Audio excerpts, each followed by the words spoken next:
8 years, CUC has strived to be more a foundational company. We give back to our community, and with the hard work and dedication of our employees, we have built and maintained one of the safest and most reliable electricity grids in the region.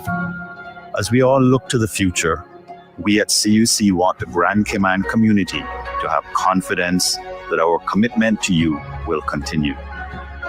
Join us as we continue this journey together at empoweringcayman.com.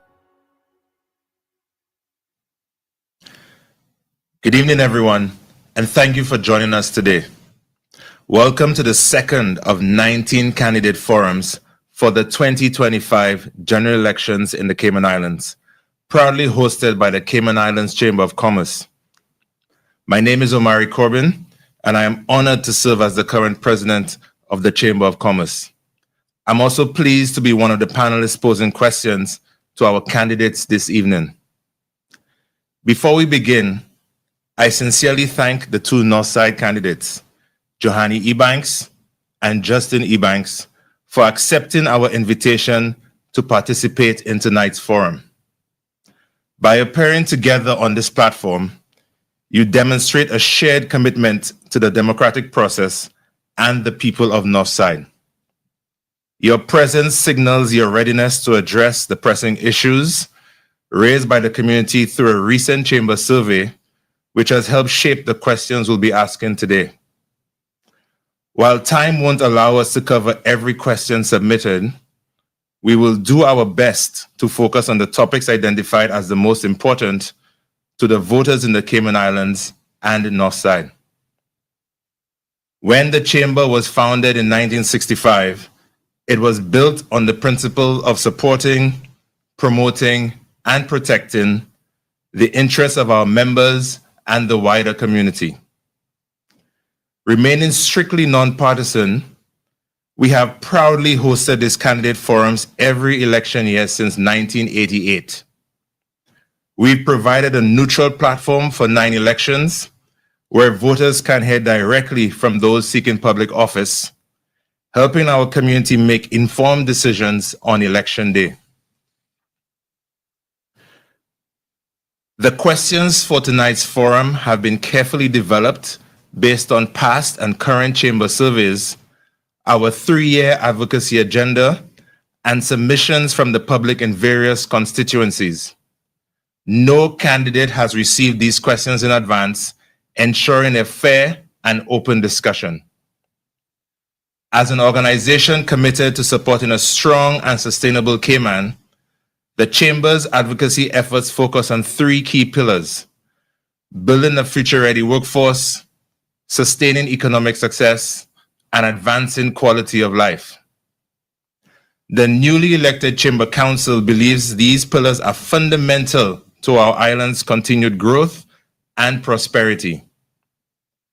Looking ahead, the Chamber intends to work with the incoming government to develop a government accountability scorecard to ensure accountability and transparency.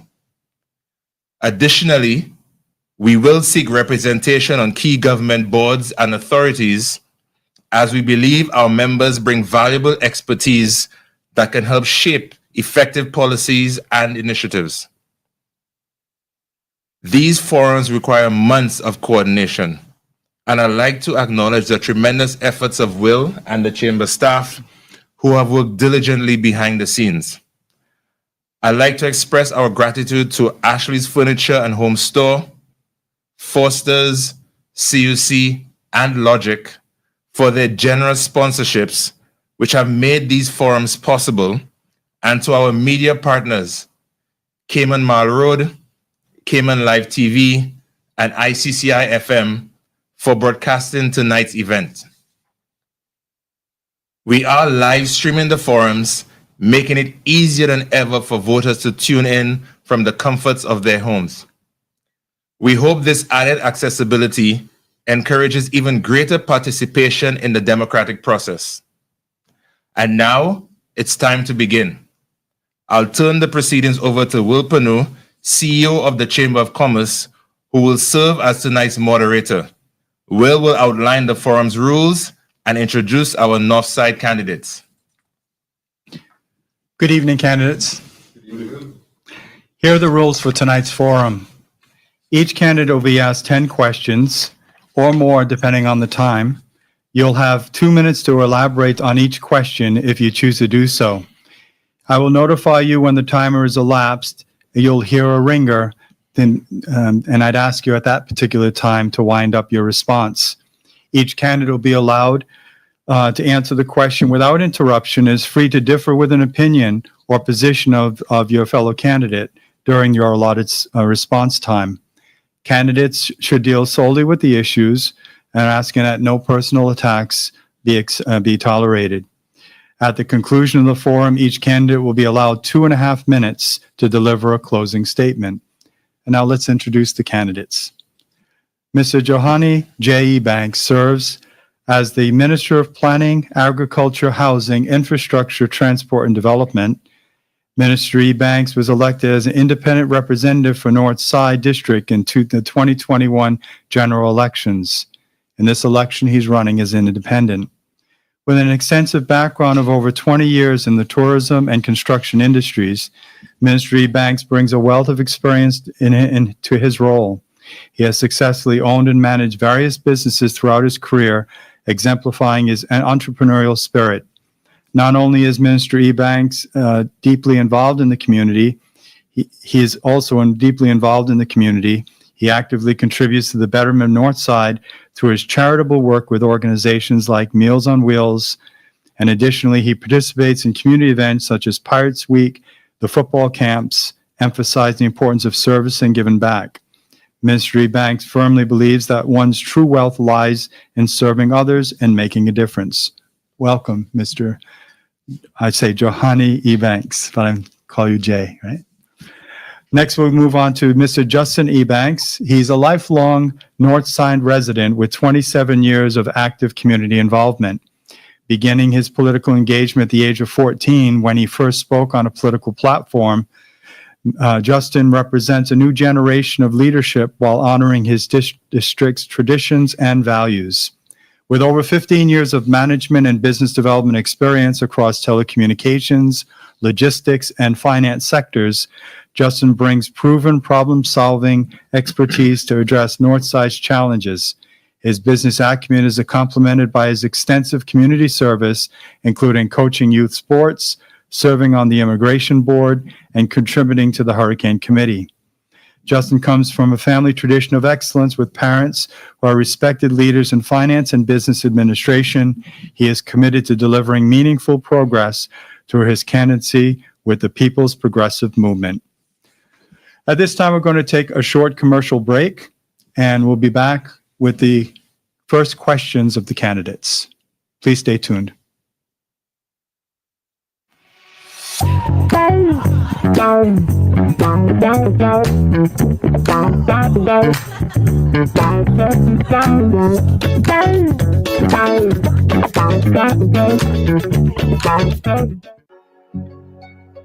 For the past 58 years, CUC has strived to be more than just an electricity provider.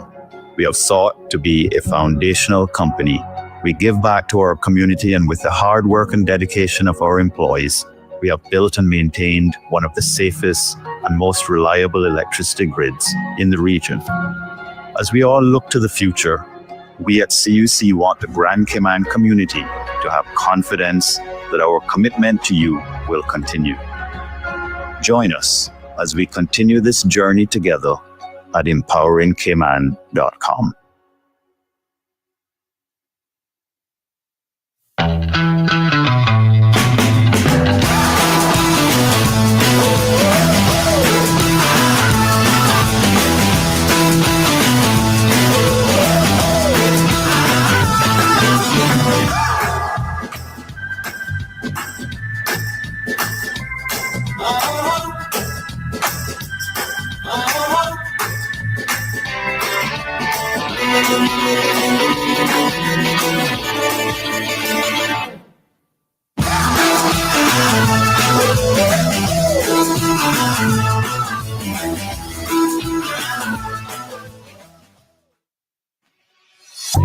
Welcome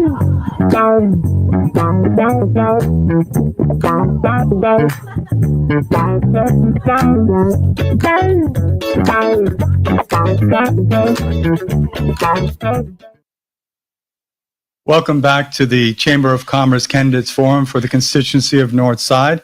This is our second Candidates Forum in a series of 19 forums. Tonight's questions will be posed by Chamber President Omari Corbin and Chamber President-elect Christina Spratt. We'll turn it over to Omari. Thank you, Will. So Jay, we'll start with you. The first question. Can you share why you have decided to run in this year's election and what 3 district issues you would address if elected?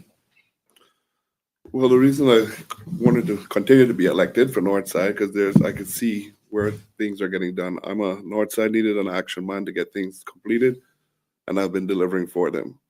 I've had a passion to be in politics for several years, going back from 2002, when I was first along with a lot of the other members at that time and listening to them, hearing, going to all of the meetings that they used to have in Northside and other districts.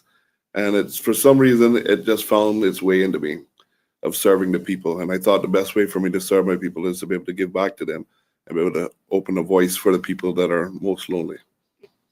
Okay. Thank you, Jay. Justin, would you like me to repeat the question? The question is why I decided to run and what are the 3 district issues? Yes. Okay, let me answer the question correctly. I am running for Northside as the PPM candidate this election. I want to bring stability to Northside.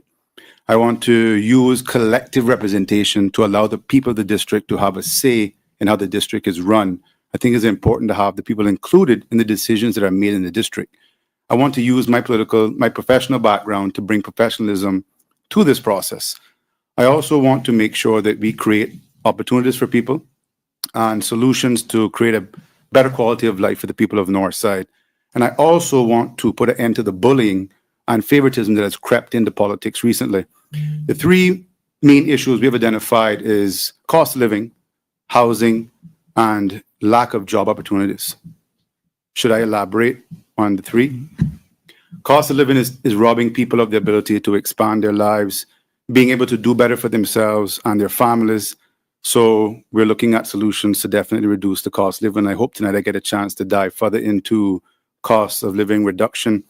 Housing is a serious issue. We're not seeing effective housing solutions that we can drive people into homes quicker, more efficiently, and more cost effectively. And last but not least, job opportunities is something that is definitely robbing us of having better disposable income and better abilities to help ourselves. A lot of Caymanians are hitting very low glass ceilings and not achieving the higher end jobs. And we seem to be settling for mediocrity when it comes to opportunity in the job market. So thank you. Thank you, Justin. Thank you, Justin. Good evening. So I am going to start with the second question, and I'm going to ask Justin to be the first one to respond. What 3 national issues would you seek to address if elected? So the 3 national issues I would like to address are the same 3 that are affecting the district: cost of living, housing, and lack of job opportunities. Cost of living needs to be reduced. What I've looked at with the team I'm running with is bringing back free healthcare for children up until the age of 18 and the elderly who are retired past the age, 65 and up. In doing that, we reduce some of the expenses out of someone's salary. It gives them a better income, more disposable income. They have more to spend towards bills and trying to catch up with the cost of living. We also have to look at the purchases that we make. The country buys from the highest point of purchase, which is the United States. Most Caribbean islands are more successful buying from other countries like Panama and Central America. What we need to do is look at policies and programs that allow the logistics for shipping to come from other countries other than the US. If we can purchase from other countries that have a lower threshold of purchase, that will help alleviate the cost of goods in this country. When it comes to housing, we're looking at expanding the housing, but it needs to be revamped. We're still following an old model that is not sufficient for today's world. We need to build homes a little bit faster. We're seeing homes taking 4 years to build. If it's going to take 4 years to build a handful of homes, up to 20 homes, it would take 20 years to complete 100 homes when we have almost 1,000 people chomping at the bit to have home ownership. We also have to look at other solutions. Rather than building homes, doing apartment type complexes where people can have an apartment. Not everyone wants to have a home. Young people, first off, couples, they can have an apartment. When they're ready to move on in life and up themselves, they can sell the apartments and move on. A government subsidized apartment complex would allow that. Also looking to do something about job opportunities. We need to crunch down on immigration. We need to make sure we're giving our kids the education for the jobs that are in demand today. We need to have a better grasp on what it takes to get our children employed. Our young people need a chance. We also have to find ways to pivot the working class to make sure they have a chance to step up when necessary. Thank you. Thank you, Justin. Jay, would you like me to repeat the question? No, it's okay. My top issues would be immigration reform. And the reason I said that immigration reform is because we're at a critical role right now where we see a lot of people are getting deported back home. We need to make sure that we're tightening up our borders to know who's coming in and what to the country. We need to make sure that we get our face recognition, our fingerprint scanning machine, and be able to connect into the Interpol system so we know who is actually who when they're coming to the Cayman Islands. We need to get back to where we're going to look at when it comes to our statuses, not giving away all of our statuses anymore, but to determine who actually gets a status. And it has to be either you're going to be either marriage or by descent when it comes to getting our status. This is how we're going to be able to control or start to work on our immigration reform. I'm a person that believes that there's a lot more that we can add into it. When it comes, the other thing that we have to do is that we need to make sure that every civil servant that's in the government that's getting a contract that is not a Caymanian is going to be part of the rollover policy going forward from now on, because that's the only how we're going to get young Caymanians back into government is by training them, getting them back, and rolling them in the system. They're not going to get into the system by someone sitting there holding their position where they should be at. The next one I want to tackle on is food security. Food security has been a big thing for this country for quite some time. I created the first food security policy for this country. We've looked at opening up for Honduras. We went down to Panama. What we have to do is just get the logistics side, continue to get started out. We can continue to do that. We need to do it because we see what's happening. We see our CARICOM members on the other side are just being bullied now and telling what they can be done. It's only a matter of time before things start to get tighter. So yes, we need to go to South America. We know South America isn't starving. We just need to get down to, but we need to get our developers and our people that are there from here focused to go that direction so that we can get food from that way in the country down there. Traffic is another one that I'm running on. Our traffic issues are still there. We still need to continue to get where we need to get with our East-West Arterial Road and to continue to finish off on our transportation policies that we've had in place, that we're almost there with getting there. Thank you, Jay. So Jay, I'll be asking the third question to you. Do you support increasing the minimum wage for all workers? And if yes, what would you recommend as the minimum wage? I don't, when it comes to minimum wage, we have to look at it very carefully, because what we got to make sure is that when we increase the minimum wage, we're talking about increasing cost of living could be at the same time. And we understand that there are some people that we have to look at the sectors where we want to have Caymanians in. So there are going to be sectors that I think that minimum wage, yes, needs to go into, but what sectors are there going to be? Is it the ones that we want to see our Caymanians into? Or do we want to just put a blanket right across everything? And the one person that can't afford a helper right now just tells you, said, okay, well, you guys just raised the minimum wage. Now I can't afford a helper. Now I got my kids are home now without a helper anymore. So we really have to look at it very carefully, very, very carefully, because it will push the cost of living in this country up higher. It has to be done by sector. And as I said again, look at it in the right approach. Thank you, Jay. Justin, would you like me to repeat the question? No, that's fine.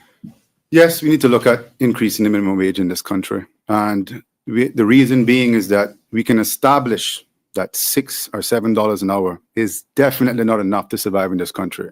If you're going to pay someone that kind of money, you're going to introduce poverty. And you're going to say that poverty is okay in this country because we've all identified mathematically you cannot survive on $6 or $7 an hour. So we have to look at a proper format to put the increase for the salary. But when we don't reduce the cost of living, we're also saying that we're not going to allow people to be paid adequately. So it has to be a twofold approach. One, cost of living has to be reduced. We have to have measures to bring down the cost of goods and the cost of living here. And we also have to increase the salaries to make sure that we're competing with what it takes to survive in this country. It is unacceptable for people to be surviving here and not living if they're from this country. Thank you, Justin. So Justin, I'll continue with you. Many vocational and technical jobs in Cayman are held by expatriate workers. What strategies would you recommend to increase the number of Caymanian students who enter these fields? Well, education is going to be a big format for us to move forward as a country. So vocational schools and technical schools is one way to teach the young people and also teach those who are working who want to pivot. So we have to teach them from a vocational school level. That's one. Actually having the introduction to the curriculum into the schools early, such as STEM system, science, technology, engineering, and math, is the way forward for the way the world is going now with jobs. So vocational schools, early curriculum in the schools, and then we also have to look at where immigration can identify a threshold number of what we're going to allow as permits.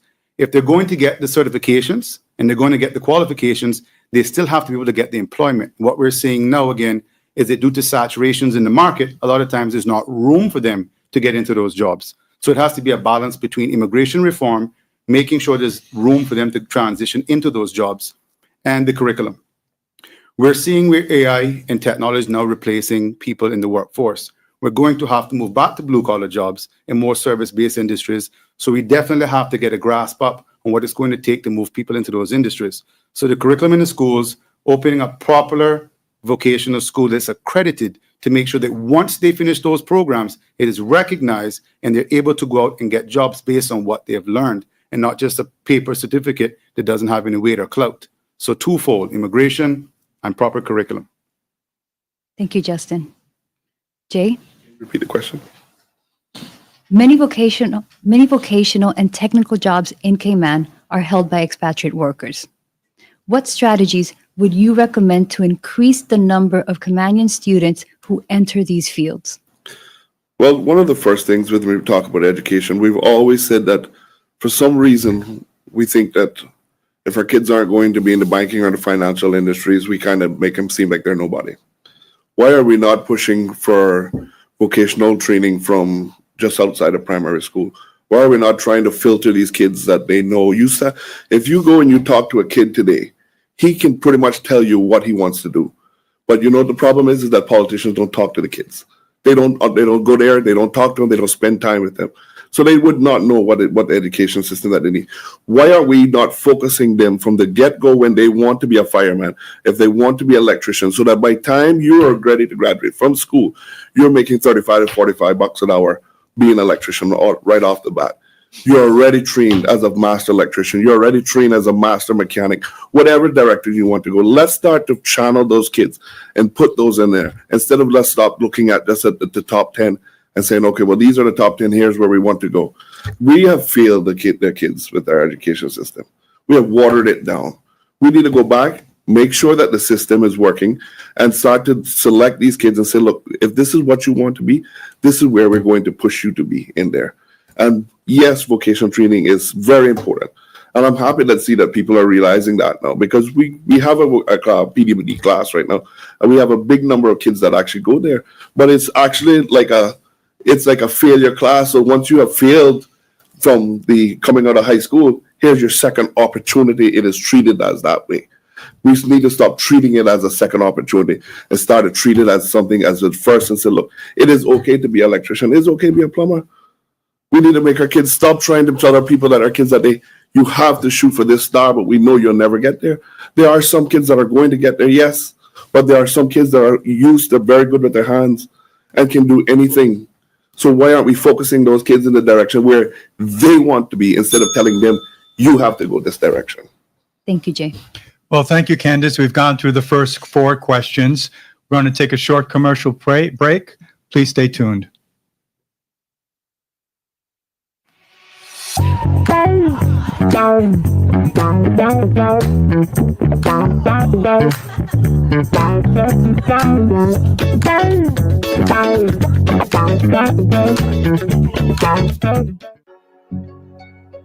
For the past 58 years, CUC has strived to be more than just an electricity provider. We have sought to be a foundational company.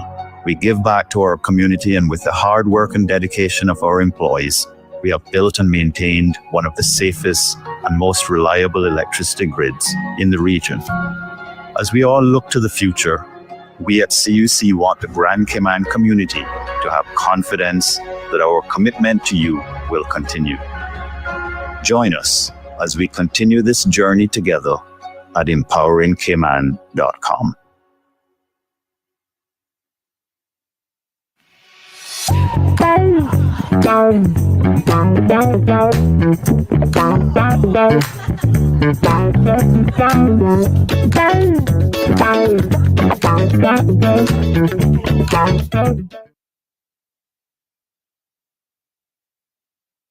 Welcome back to the Chamber of Commerce Candidates Forums for the constituency of Northside. We've gone through the first 4 questions. Now I'll turn it over to Omari Corbin, who's going to present the next question on tourism development. Jay, we'll start with you. What is more crucial, replenishing 7 Mile Beach or constructing a new pier for cruise ships? And please explain your answer. Well, thank you, Mark, for the question. First off, we need to replenish 7 Mile Beach. 7 Mile Beach is the breadwinner for the tourism industry. And building a cruise ship pier and not having the beach fixed isn't going to work. So we need to put the efforts in creating the policy, allowing the private sector to go out and to fix the beach what it needs to be done. All the government has to do is just put a policy in place on how it has to be done, and allow the private sector to do their job. That's it. We don't need to micromanage them. We don't need to be out there telling them, or the government doesn't have to take $20 million and put into sand. That's not it. I would prefer the government to take $20 million and put into solar panels for senior people at the north side or anywhere else in the country. That's what I prefer to see money being more well spent at. But again, we need to get the beach fixed, and it's just creating a policy and allowing the private sector to do their job from there. Thank you, Jay. Justin, do you need me to repeat the question? So firstly, we have a referendum coming up to cover the cruise berthing facility. So I don't want to influence the people's decision that they're going to make on April 30th. Once that decision is made, the government will know how to move forward with the berthing facility. But the beach erosion is something we are facing. There's no referendum for that. So there needs to be a look at for the beach renourishment programs, which they do in Florida, and it's very effective. With the beach renourishment program, you're going to be able to put the beach back where it needs to be. You can put the sand back. And tourism can help pay for that. Some of the funding that we have from tourism can help re-nourish those beaches. So we're going to have to make sure we keep our tourism model successful.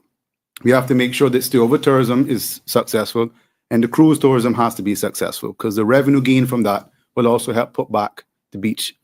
Now, we have seen beaches in Northside appear due to the sand being replaced on places that were rocky before. And of course, we're losing sand on 7 Mile Beach. So we're going to have reoccurring programs that are going to fix different locations when we see the erosion happening. But it has to be funded. So tourism can help fund that program. So beach nourishment is something that's been done successfully in Florida. We have the models and scales to look at and go off of. So what we can do is establish that now as a solution for the beach erosion. And when the referendum is done on April 30th, the government will then know how to move forward with the cruise berthing facility. I hope that answers your question. Thank you, Justin. Justin, so I'm going to continue with you. Many Caymanians and residents complain that finding affordable housing is challenging. Would you support the construction of multi-story accommodations to conserve land and provide more options for Caymanians in the districts? Why or why not? Yes, thank you. Yes, I do support that. And I know that we're looking at some initiatives now to support that. The country is not big enough to keep expanding outward, so we're going to have to go upward. We can do apartment-style complexes for people to be able to have access to affordable homes. They don't have to be houses. They can be apartments. Some people who are young just want a place to live. They don't want the responsibility of cutting a yard, painting a house.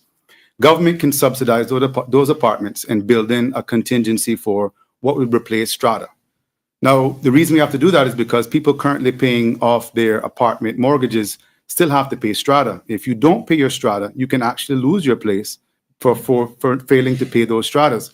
If government does the program, we can control that narrative and make sure that people don't lose if they do invest in it. If someone wants to sell the unit, the funds go back to them. They can take those funds and move on to a different home style, whether it's a bigger home or their own property, but the fund stays within the government pool. We can also do a co-op and work with private developers. Government can give concessions to private developers or do a co-op where they buy into private development projects where they're building apartments and condos. So Caymanians can have an option to live in those places. We don't have to just centralize everyone in one spot when it comes to housing. We want people to be able to ingratiate in different parts of the community and have options on where they can live with different standards and different styles and structures. But definitely the government will be looking to do their own apartment style setup and also buying into other projects that people can have the ability to expand themselves into those fields. Thank you, Justin. Jay, would you like me to repeat the question? Many Caymanians and residents complain that finding affordable housing is challenging. Would you support the construction of multi-story accommodations to conserve land and provide more options for Caymanians in the districts? Why or why not? Thank you. Yes, let me first start off with going back to the national housing. The national housing has been there, and the one thing that's what they're looking at right now is multi-story. And for one of their first multi-story blocks that they're going to be looked at is for Georgetown. You know, I was the minister that created the first housing policy for what we have in place now, and that's what they've been looking at. And how do we get developers in? What we have to do is incentivize developers to help us get more back into that middle class. Developers have left the middle class and went out to the elite and just wanted to build more elite homes. We have lost that gap that was there. What we're doing, we're having a large housing crisis that we're having now. So I do want to see us go back to multi-story. I do want to see us go into lease to own, because we do know that there are Caymanians that the banks don't want to take any risk with, but the government's going to have to take the risk with them. We created the first lease to own with them. And I wanted to just go back to what the member, my friend here mentioned earlier, taking about 4 years to build homes. Well, yeah, it took housing a little time to get back off, but the problem with it took housing to get off there is because the previous government didn't do anything when it came to homes. And we didn't have to do a cleanup exercise from 2015 because there was no audits done on national housing from 2015. So we had to do 15, 16, 17, 18, 19, 20, 21. So it was a period that we stopped, that we could not build anything. So that's why those homes slowed down for that period, if you want to make sure what the right answer is out there, not just throw something out. But I'm going to tell you again, yes, we are looking to go there, but we need to make sure that we're doing it in the right locations, in the right areas.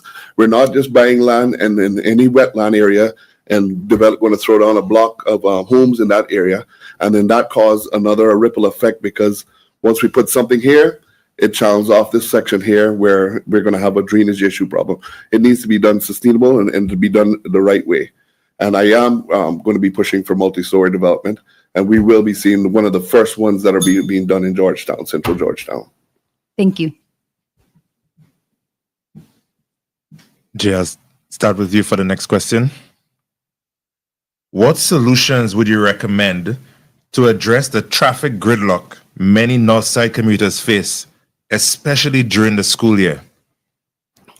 Well, our number one issue that we have with our traffic is that we need to continue to build out our roads that we have, right? We need to get the east-west all the way to Northside to get that started off with. There are multiple lanes that we need to build out into that. One of the things in that east-west build out is to have a dedicated lane for our buses to be able to run into. Because if you want to be able to implement our traffic buses where they're going to be able to move up and down, you don't want to get in a bus because you're going to get in a bus to get back into traffic. You're getting into a bus because it makes you help you to get from point A to point B a lot quicker, a lot faster. One of the areas that we're looking at is making a small depot in the Savannah area where we're going to have the buses from the eastern side of the island. There's a dedicated bus that'll be there, and they don't cross Savannah. So their thing is to be able to make sure that they are always at a bus stop every 15 minutes to be able to pick up someone that's going there. And by the time once we get there, and then it's going to take another hard approach, but it's going to be able to say that, you know what, maybe there is a certain thing in work permits, but may not be able to own a vehicle in this country. We just may have to just take that approach. I'm sorry, but it is, because we cannot build ourselves out of the mess that we're in.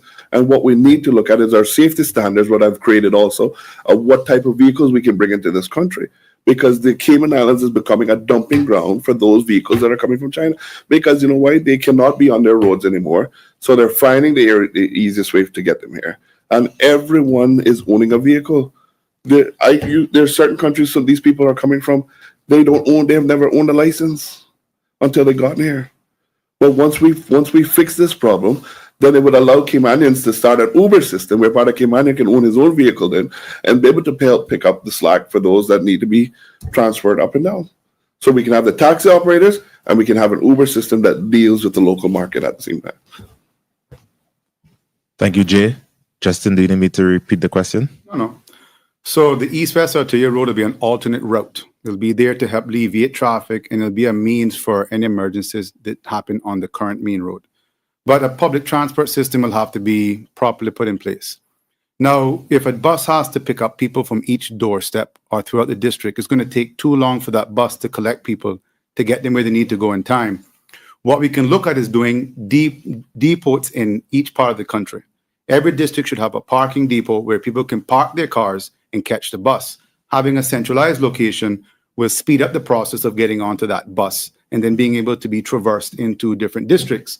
They can get off at each depot at that point if that's the location you're trying to get off to. But the depot helps speed up where the buses take in and let out people.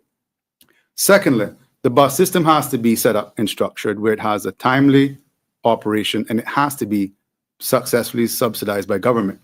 That way they can control the routes and control how the buses are operated. We also have to look at reducing some of the people that drive cars in Cayman. We need to find ways that we can allow those who don't necessarily have to be driving on the road. People on permits will be one, but also people who are working in the industries that have company vehicles. A lot of times those company vehicles could be used in their respective districts, so they don't have to come to the compound to receive that vehicle. There's another initiative we can do that's to decentralize some of the business in Georgetown. If we move things out of Georgetown, there's less need to go to one focal point. If everyone on the road is on the road at the same time, going to the same direction, we're going to see congestion. We're not wide enough to keep including too many lanes. The country is only so wide. And if we're going to talk about expanding home ownership and farming and everything else, we can't afford to take up our land mass to put in roads. We need to utilize the roads that we have now adequately, and we have to ensure that we have structured work hours that will alleviate some of the times that people are on the road, because we see when school is out, a lot of times traffic is reduced. So if we can have those measures in place, that would help with traffic. Thank you, Justin. Justin, health insurance premiums continue to increase annually for many businesses, especially for people who reach retirement age. What improvements would you propose to make health insurance more affordable for businesses and retirees? Well, like I said, the government is looking to subsidize healthcare for children. Cineco would be offered to children, whether they're private school or public school, bringing back what we had in place before. That alleviates the stress on parents. Also having government offer Cineco to retirees, because what happens now is when civil servants retire, they get their healthcare through the government. People in the private sector then have to go out and buy insurance for themselves, and the premiums are a lot higher because at 65, the health concerns are there. What we can look at is having a standardized health plan that offers people from early ages, which are the people who are not often sick, and also having preventative health measures in the country, advocating for better health. Because what we're seeing now is that the average person here who is ailing from diabetes and cardiovascular diseases. So if we can get people to be preventative, we can start to curve away from some of these diseases. It lowers the threshold of what insurance has to cover. Therefore, the insurance providers don't have to be so strict and stringent on what they charge for plans. The average business offers the SHIC plan, which is the bare minimum.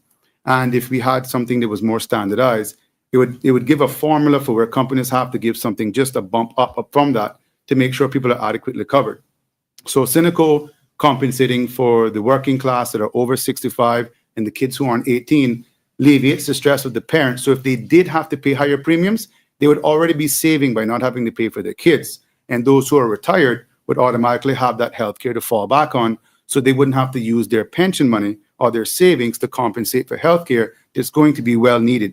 And if we can definitely get them to that age without diabetes and hypertension and heart disease, then they're going to live a better quality of life. So preventative measures, good practice, educating people on good practice for eating and dietary supplements will help get them to have a more successful life as well. Hope that answers the question for you. Thank you. Jay? Thank you. I'm happy to know that the progressive government is actually looking at the healthcare and how to make healthcare free, because that's something that this government has already been looking. But again, I could say that half of this government is actually probably already on the progressive, so they probably carry that mandate over. But again, if we just come out of Parliament, and that was one of the motions that we accepted, was to make free healthcare for kids. Free healthcare, to make sure our seniors are taken care of. So it's something that we already been looking to, and we already support, and I support, and I'm going to continue to support. But one thing I want to make sure that we look at is that one of the things that really hits home to my seniors back in Northside is that those that have Cynical insurance are only allowed to go to HSA unless they get a referral to go to other areas. We need to be able to open that door so that our people, our seniors, can go, don't have to cross a hospital to get to another hospital, right? That's something that we want to look at. That is very easy. That is almost there, so we can actually push to continue just to get that there. But you can just imagine how much more easier it's going to be, because what we need to do is we need to become more the regulatory body and start to force the insurance market to come down. And we can do that, but it takes a collective government together to make sure it's got. We can sit here and we can blow all the hot air we want all day and say what we want to say. But unless everybody's collecting together to make that decision to see it done, it's not going to happen. That's just point blank. So we just need to continue to push it and to see how we can get there. And it's almost to the point where we could get it. We can make that a reality, to have free healthcare for kids and for our seniors. Well, thank you, gentlemen. We've gone through 8 questions, and now right this time we're going to take a short commercial break. Please stay tuned.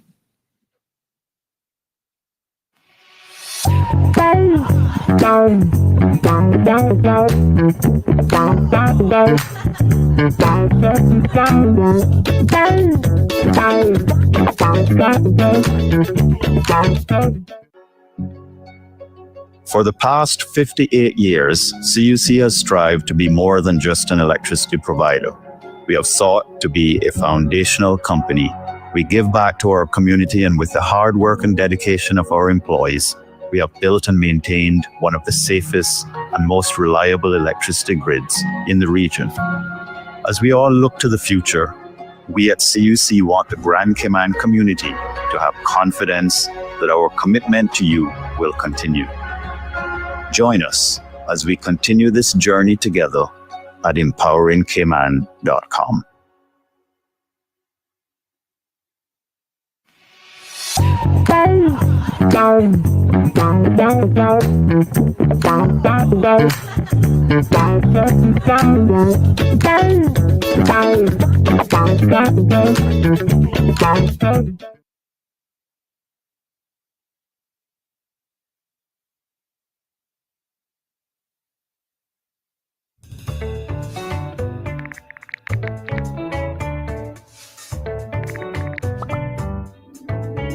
In the Cayman Islands, our habitats, including coral reefs, coastlines, and mangroves, are all dependent on one another. Our economy is no different. From people to businesses, right through to government, it's all connected. And just like everyone wants a healthy ecosystem, everyone wants a healthy economy too. Cayman is a top-ranked international financial center and domicile for captives, investment funds, and pensions worldwide. And our biggest economic contributor? Construction, you ask? Not quite. Tourism? Close. It's true that we're a country of consumers, and the more people we have using our services, the more money we make. But our actual greatest economic contributor is our world-class financial services. Long ago, we had a simple economy. One person has fish, another person needs to eat. That's a transaction. Now imagine that instead of fish, It's a boat, a house, or a car, or a fleet, or business you can earn on. That's investment. But what if you're in Canada and your investment is based in China? Whose rules and regulation do you use? Cayman maintains a high level of integrity with a stable government and a UK-based legal system, globally respected for fairness. That's why so many countries choose us for these transactions. The more transactions we do, the more specialized we become, and the more our economy grows. The result? Cayman is now home to many of the world's top accountants, law firms, banks, fiduciary firms, and administrators. Unlike most countries, Cayman doesn't add an extra layer of taxes on top of tax paid in an investor's home country. That way, there's no duplication of taxation.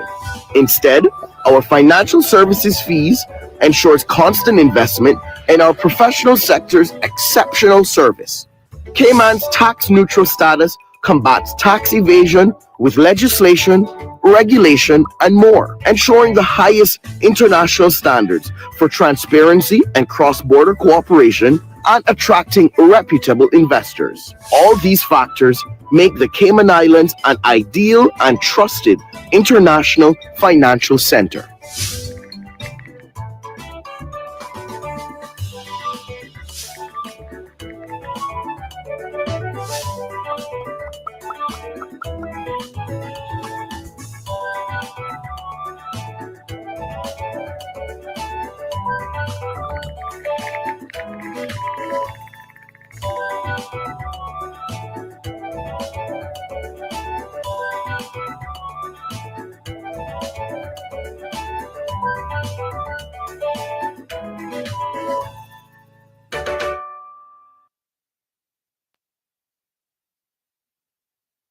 Welcome back to the Chamber of Commerce Candidates Forum for the constituency of Northside. We've run through 8 questions with the candidates. We're now on the 9th question, and we'll be dealing with immigration white paper. Omari? Thank you, Will. And Jay, we'll start with you. What recommendations in the recent immigration white paper would you support and why? There are several things in this immigration as I first started off with that.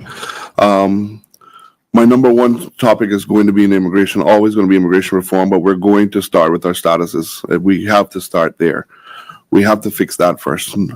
Our second thing, we need to make sure we get our fingerprinting and face recognition scanners in this country. It is crucial. We are at a cross point that needs to happen. There are too many people getting deported back home, and we don't know what the Cayman Islands is going to get. I am repeating that. It is at a crucial point right now. If we do not get that fixed, we're going to be in even bigger problems. The second thing is that we need to look at, or the third thing we need to look at also, as I mentioned, is about the civil service. Allow putting them a part of the rollover policy. The fourth one that we need to look at is the rights to be Caymanian. We need to look at that also. We need to move that number up a lot higher than where it's at. The next thing we need to do is we need to get back to where we were, where we called not immigration, but the Cayman Protection Board. We need to move from the word we call work permits, and we're going to go to what we call work visas.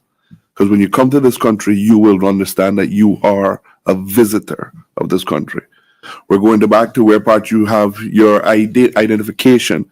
We're going to go back to where part we're going to have to put our enforcement officers back on the road to make sure they are doing their job out there, to make sure that we are eradicating anyone that is supposed to be here, to get them off of this island. There are some serious things that we need to do with immigration reform. I have a strong leadership background that I can show, and I've already proven to the people that I can do the job. I am looking at doing the job from the immigration, and I know within a year I can reform the immigration system in this country. As long as I have a strong government that is willing to do it and not be gerrymandering or holding accountable to any interest groups. Thank you. We can get this done in this country. Thank you, Jay. Justin, do you need me to repeat the question? No, that's fine. We need to clamp down on work permit abuse.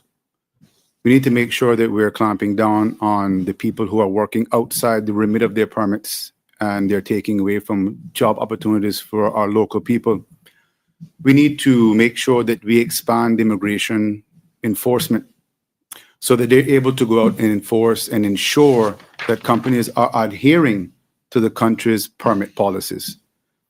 We also have to look at creating and extracting more data from immigration. In doing so, we can identify the jobs that are becoming more demanding, and in doing that, we can ensure we're teaching our kids and getting the training programs and curriculum in place so they're being qualified to replace those permit holders. When we know what trends are being done through immigration, we know how to train our kids. Once upon a time, everyone was an accountant. We saturated the market with accountants, and people stopped going to be accountants, and they started to do other things like compliance because we could see the trend in the need for those jobs. If immigration has proper data in place, we can get the curriculum in place, the education programs, the scholarships needed to make sure we're training our young people to be able to get those jobs. That way we can reduce the amount of permits needed in the country. We can also do programs where we can identify jobs that are for Caymanians only. If we can earmark those jobs, we're then creating solutions for employment opportunities for our people. Immigration has to be more active in providing data and information and being more strict and stringent on what they're allowing to be done through the permit process. So enforcement fixes one aspect, being able to initiate new policies to earmark jobs for Caymanians only, and then identifying where the trends are going to come. So we're getting our young people adequately trained to be able to move into those jobs. Thank you, Justin. Justin, moving on with crime. Are you concerned about the crime level in the North Side? If yes, what strategies would you recommend to address the increase? Very concerned about crime in Northside and this country. And what we can see is that crime is on the uptick and on the rise. And it's only a matter of time before it starts to spill into the eastern districts, which are a lot more laid back and relaxed. What we're not seeing in Northside is a strong police presence. A strong police presence will help remediate crime. If we have patrols throughout the day and we have patrols at night throughout the community, it was going to send a warning message to those who want to come up and take from people in the district. If we have police presence when businesses are closing up during closing hours, it keeps people from having the ability to just plan the attack. If criminals don't know when the police is going to pop up, it's going to hinder them from thinking to do it in the first place. But the police have to be present. During school hours, when the school is taking in the morning, police should be parked there with their lights on, making the presence known, not with their radar guns. Because someone leaving home, forgetting the pot of coffee, might creep over the speed limit. They get a ticket that is not reminding them to slow down. In most countries, police are present during school letting in and letting out in the afternoons. So police presence will protect our kids during school hours. Police presence will protect our businesses when they're closing and operating. And a constant police force will help remediate people from burglaries and other crimes in the district because they're actively present. So we definitely need to get the Northside Police Station back up and running. It's been down far too long, and we have the police force. We just have to utilize them adequately and make sure they're present and available to make sure the community has that security in mind. Thank you, Justin. Jay, would you like me to repeat the question? Thank you. First off, let me just reverse back because when we talk about the school time in the mornings, every morning there's police at the schools. Every morning, reminding the traffic to slow down. Yes, they are there with their radar guns because that's part of their job. What they need to do is to make sure that they're catching speeders. Second thing, yes, Northside may have had a setback with the fire at their police station. Yes, we may not have had as much police present because of that one incident, but is what caused that, which allowed then the Northside and East End to be more combined when it came to police present. But our police station as well is on its way to be opening back. And I can tell you, one of the main things that we need in the eastern side is a firearms unit. That's what we're missing. We need to have a firearms unit. I've requested already that we have a firearms unit for the eastern side of the island. having a lot, we can have police, but if there is someone that's robbing with a gun, the police aren't going into those areas until the firearm unit arrives. And if the firearm unit has to come from Georgetown to North Side, by that time they're already gone, because no police officer is going to go in there until they know that that place is safe. So having police is one thing, but having the right police is what we need to have. And once we have our station back open, North Side and the Eastern Side in Eastern, because we have been lobbying for this, and we're going to make sure that we continue to push for this, that we're going to have a firearms unit in the eastern side of the island to help protect our people, but to also check on every one of the moms and pop stores that when they're closing time, that yes, there are police passing by through there so that they know. But once the criminals know that Northside has that unit in there, we will deter those crimes from happening. That's where we need to start from. And that's the direction we're heading into. Thank you.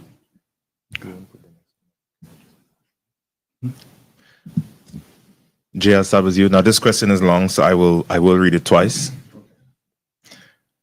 There have been discussions surrounding the Cayman Islands implementing a parliamentary code of conduct for years, but it has never materialized. Countries like the UK, Canada, and Bermuda have similar frameworks which promote accountability and public trust by setting out principles and rules of conduct. If elected, will you support the creation of a Cayman Islands parliamentary code of conduct and abide by it? And what key elements do you believe it should include? I'll read it one more time. No, thank you. Okay. Thank you for that, for the question. When I first signed up to this, I signed up with the people of Northside. When they elected me, they gave me a code of conduct to follow. And that was to represent them at their best. When I got in as minister, I signed a code of conduct. It was some of the other side of the opposition that didn't agree with the code of conduct at that time. But when I was along with the first government, we signed a code of conduct. I agree with the code of conduct. Yes, there are principles that the ministers and everybody else that are in there, because we're no better than anyone else, should be following. And I will continue to push for a code of conduct, no matter what team I'm part of, because it is a guideline that holds our people responsible that are in the high office. And yes, we need to continue with it. And that is just straightforward. There's no bends or ins around about it. There has to be a code of conduct. And do we have to put one in the parliament for when you walk into parliament? Yes. And there has to be ways for repercussions? Yes. Where do you go for that? Well, let's set that up. That should have been part of the whole standing orders that we set up the other day. But again, we couldn't get everything done at one time. So I guess, you know what? Everything is a walking force down as we continue to move forward. But absolutely, I support a code of conduct. Thank you, Jay. Justin, do you need me to repeat the question? The answer is yes. We need to have that in place, proper code of conduct, and we also have to enforce it, quite simply. So we need to have it established, and it has to be enforced. Simple. Thank you, Justin. Justin, would you recommend or support additional programs to assist the elderly population in Northside and the Cayman Islands? And if yes, please elaborate. Yes, and I actually have some plans for the District of Northside. A lot of people today retire at 65 and are still willing to give back. They're still willing to work, and a lot of them still need to work and still need to be active. So I want to initiate programs in the district where we can have some of those retirees, the 65-year-olds and up, where they can give back to the youth into the district. We're seeing where volunteerism is dying off. Volunteerism is something that is not available anymore. So if we can get the elderly who are no longer working, and we even give them a small subsidy, not having to pay them pension and health because they already have that in place, we can then utilize their skills and knowledge to pass on to the younger generation. I'm looking at doing programs to get people ready for soft skills for employment, how to articulate, how to speak, how to work on resumes, so they can pass down the knowledge from the working force, the knowledge gained over the years on how to make sure you're approaching jobs timely, making sure you have proper rapport. Also working on programs to help with the Boys Brigade. We need to bring that back. I want to expand on the Girls Brigade, and there's also a scout program that could use some support. So if we can get some of these people who are still actively willing to do in the community, they can give back for after-school tutelage, Girls and Boys Brigade, Scouts programs. And then I'm also looking to do a program where we can have elderly engagement so they have something to do. It needs to have more continuity and more structure to it. And it's right now it's in place, but it doesn't have the lifespan, the continuity, and a more scheduled routine of diversity for them to have things to do in the daytime because they're home. Their kids are at school. And we're seeing now where we have 2 and 3 generations in a household. So if we can get them up and working and doing things at a level where they're still being subsidized, it gives back to the household and it gives back to the community. Just because you're 65 doesn't mean you're not able to get up and go. So we want to make sure we have them included in the community. And that's a part of having collective representation, making sure the kids are taken care of, making sure the elderly are being supported. Thank you, Justin. Jay? Can you repeat the question? Yes, of course. Would you recommend or support additional programs to assist the elderly population in Northside and in the Cayman Islands? If yes, please elaborate. Well, first off, I want to start off by telling you that retirement age of 65 is something that we need to get rid of. I have too many seniors that are dreading when they hit 65 and said, look, I have 2 more years left on my mortgage and I could work another 3 or 4 years before I retire. We need to remove that ceiling gap off of top of Caymanians. That Caymanians can work until they feel fit to retire. Next thing, I want to thank the the Pilgrim Holiness Church in Northside because we do have a boys brigade. And if my colleague had new in the district, he would have known that there is a boys brigade happening there. So I just want to thank the church for the boys brigade that they actually put on. There are a lot of programs that we have going on. We do programs every single day with our seniors. We're having something with our seniors. We're carrying them to something. I bought a community bus where we pick up our seniors. We carry them out to events all around. If they have to go to their and come into town in the night times to the Siemens meetings, we carry them there. Whatever programs there are, we have been having several programs going on. We have school after school programs where we carry kids to Jubilati class. The whole works. There is a list of programs that are happening in Northside.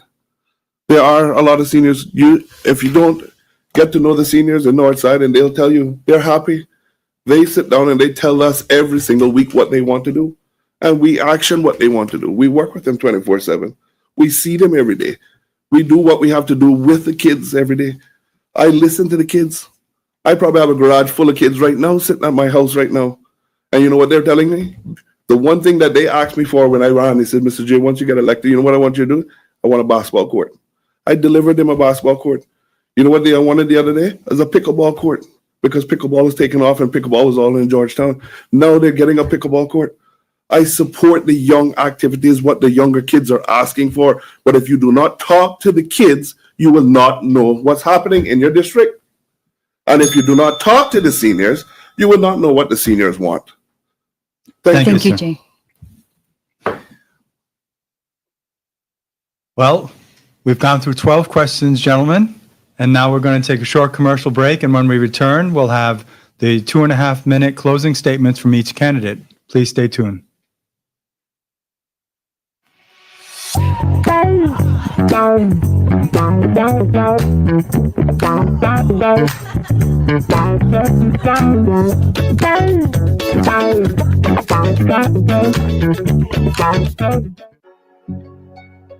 For the past 58 years, CUC has strived to be more than just an electricity provider.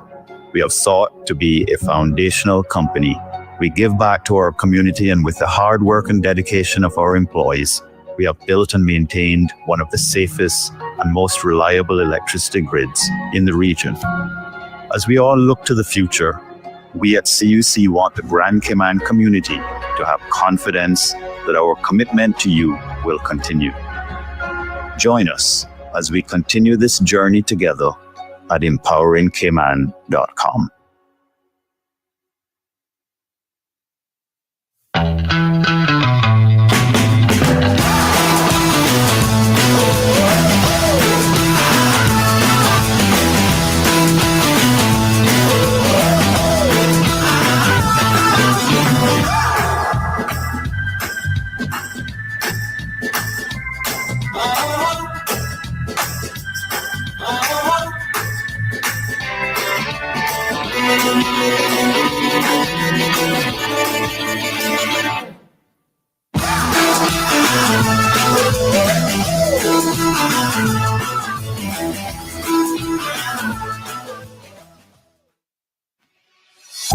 Welcome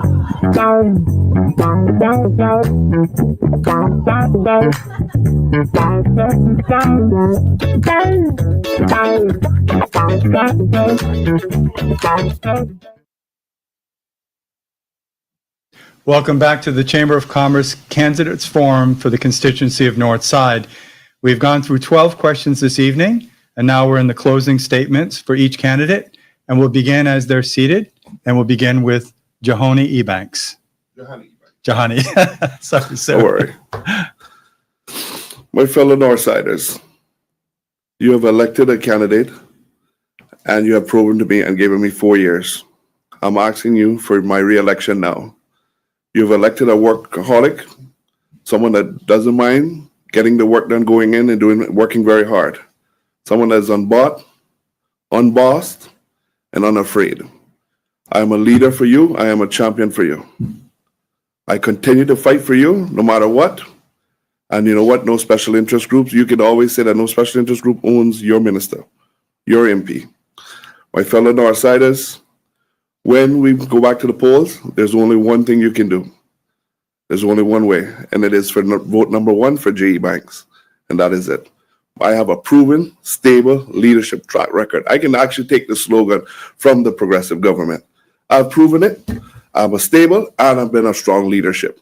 So I can actually physically take their slogan, and I'm going to take it tonight. Proven, stable leadership. Thank you. Justin? Thank you. As I started out tonight, I said that I would like to represent Northside with stability, with ethics and trust. I want to make sure that Northside is going to have the proper opportunities to excel in their own country. I want to make sure there are things in place to make sure they have a better quality of life. This is not a job for an independent. This is a job for a collective team. People are going to contribute. This is a job for the community to work alongside the representative. That is why we need to have collective representation.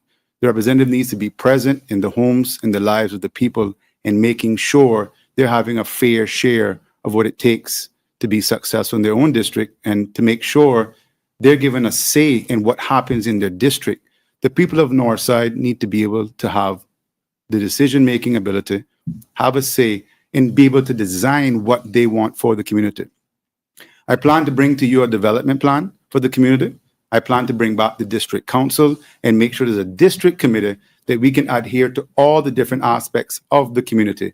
But this job is only going to be successful with teamwork. There is no individualism in this. I'm going to need each and every one of you to support me so I can sit and be with the team to support you. It's going to take a collective response from our young people, our working generation, and the retirees.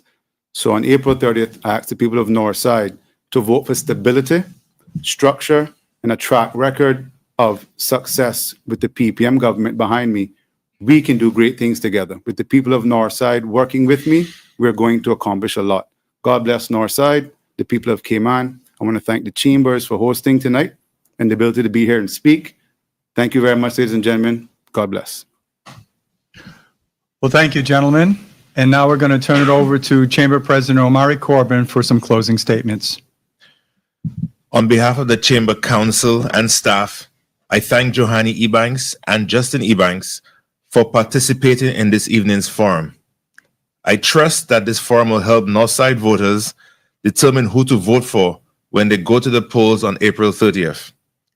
I would like to thank Ashley's Furniture and Home Store, CUC, Foster's, and Logic for sponsoring the Chamber's candidate forums. Please join us Monday evening as we welcome the candidates from the constituency of Prospect, Michael Miles, Sabrina Turner, and Crystal Gomez-Wilson. Remember, all forums will be posted to the Chamber's YouTube channel in case you wish to watch the future. Thank you for tuning in, and I hope that you will join us on Monday evening. Enjoy the weekend and do have a good night. Thank you.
Thank you for tuning